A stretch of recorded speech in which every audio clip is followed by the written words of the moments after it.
Hi everyone, I'm here today to recommend some authors for you. So I've put in the title that this is thriller authors, but most of them are thriller authors. There are some horror authors, there's some thriller, horror, a bit of crossing over.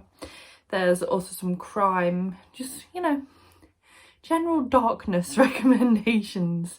And I'm going to be naming some more common ones and definitely some lesser known ones, so stick around if you want to learn about new authors to check out. I'm going to count these down in terms of ones that I've thought of as being favourites, although it's probably an order that changes daily, quite frankly, even hourly, but in some sort of order. And so I'm going to go and count these down from 10 to 1, with 1 being one of my favourite thriller authors of all time.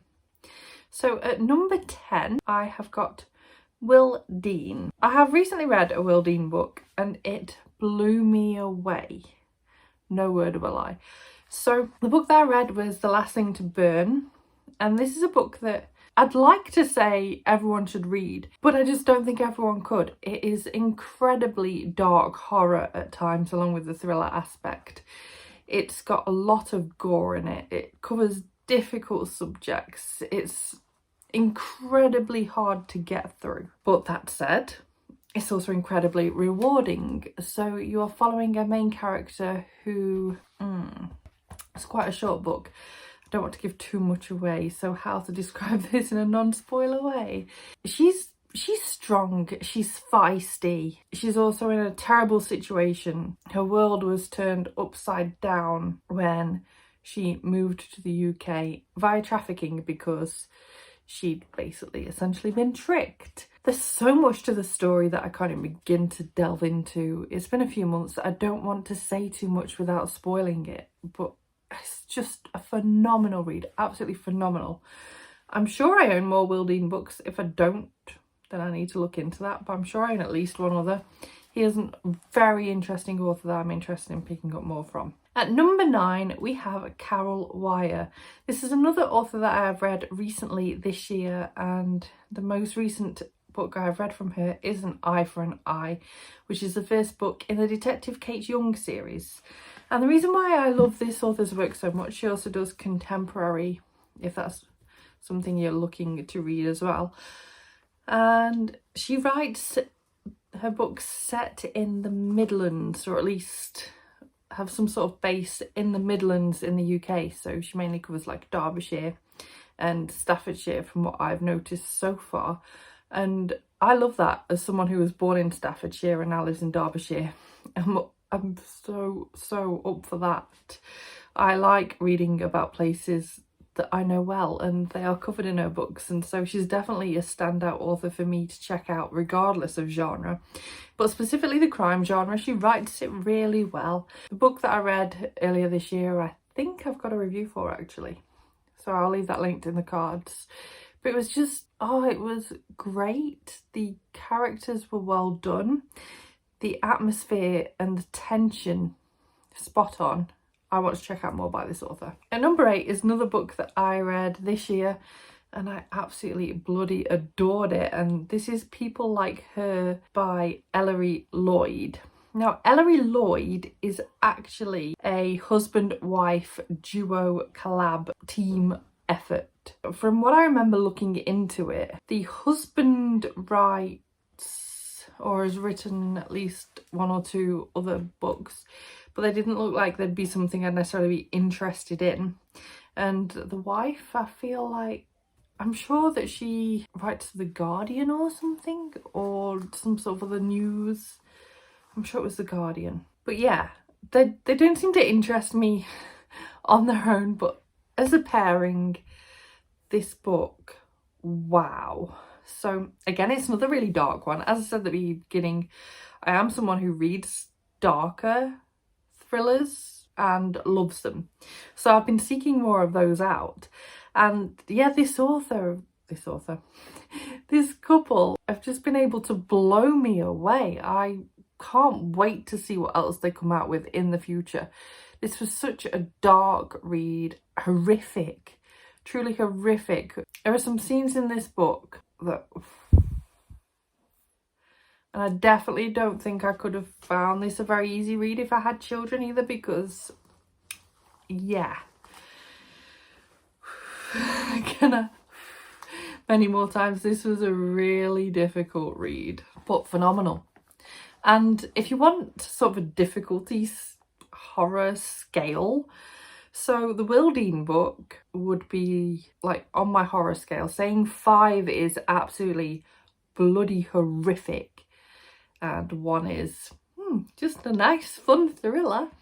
The Mjrlidge book would be a 5, and the Ellery Lloyd book would probably be a 4. Yeah, and a 4. So pretty up there still with horrificness. So I thought I'd better go in a slightly lighter direction. With number 7 here, I've got Jeff Lindsay. This is the author of Dexter. I've been rereading those and also just continuing on with the series as I started it forever ago and never finished it. And I'm just having such a fun time. I think there is definitely something addictive about his writing quality and the humour that he puts into his books. I'm really interested to check out other works of his once I've finished with Dexter. I couldn't lighten the tone for long. At number 6, we have got C.J. Tudor, which is the author of The Burning Girls, which I read earlier this year and absolutely loved. And also The Chalk Man, which I do own and I've owned since publication, but have still not read it. Do need to get around to that one, but this author is someone that I will be checking out very soon because the first book, top notch. There was a religious spin on it that I'm not sure is something I'd normally pick up, but again it was quite a dark, twisty thriller. I'd say in comparison to my others, so if we bring back our darkness scale, I'd give this one a 3 out of 5 for darkness, so sort of middle ground. And yeah, I just found the writing really addictive and the tension. There was a lot of tension, a lot of atmosphere. I want to read more by this author. At number 5, we have a very strange edition. I'm going to say the author of The House of Leaves, Mark Danielewski, because this book is impossible to talk about. Because this book is easily the most phenomenal and the most irritating, the most addictive, and the most I never want to pick this up, stop making me read this kind of book I've probably ever read. Like one chapter I'd be like, oh wow, I need to know more, I need to know more. The next chapter I'd be, I can't deal anymore with this, my brain's had it, slam shut. So I think it takes a lot of skill to write something as impressive as this. It does a lot of clever things. It is more on the horror side of things. I wouldn't say there's much of a thriller aspect to this book. Also, the authors apparently claimed it's romance. I can kind of see it, but to me it's horror. And I would love to check out more of his work at some point in the future because, as I said, just how that book is structured, how it all comes together is not something that a lot of people, I feel, could achieve. And so I want more. At number 4, I really couldn't have done this without mentioning, I can't find one to hand. Scan my shelves from here in the camera. No, I can't see one. Stephen King. So, as if I could mention a list like this and not mention Stephen King, I've only read a few of his books, but I think that there is something for everyone with his work. And maybe if you need something a bit shorter, I recommend going for like Pet Sematary. That's a really just good horror, I think, that isn't too long, unlike some of his other works. Like, it's tiny in comparison to the likes of It. So I do want to read more of his work. I can't recommend specifically enough, I've not read enough, but I definitely think if he's someone that intimidates you because you don't want to pick up something large, there are smaller options.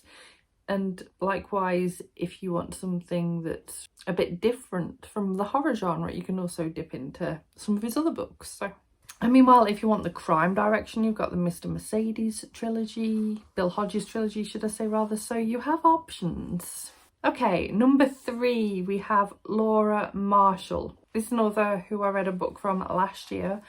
I read Friend Request. She is also the author of 3 Little Lies, which I have on my TBR but I haven't yet read.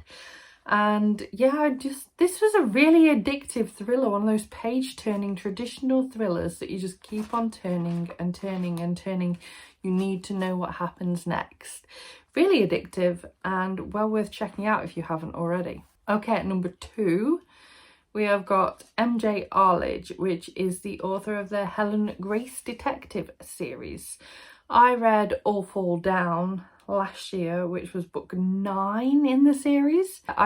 Again, it was really addictive writing, really atmospheric, page turning, exactly what you want and need from a really good crime thriller. And at number 1 is the author of my current favourite thriller. I do wonder whether it would hold up because it was one of the first like really proper thrillers that I probably ever read.